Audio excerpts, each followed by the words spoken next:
Allison, do you have also another topic to add when it comes to consumer brand and employer brand, and how did you balance this out?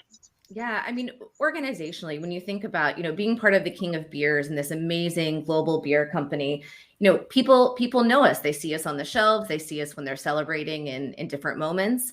And so there's a lot of fun around beer, and that's fantastic. And so we want to leverage the positivity of that environment, but we also want to do the exact same thing that Bianca and Michael have talked about, which is really make sure people understand all of the different components that go in to making our company successful, because we have so many different profiles that we need to attract, and an amazing tech organization within AB that really, I mean, they do things that you just would not even believe would come out of our organization. So how do we make sure we're telling truly authentic stories that are resonating with candidates and kind of opening their eyes that we're more than just a good time, but actually a very serious tech-focused driven organization.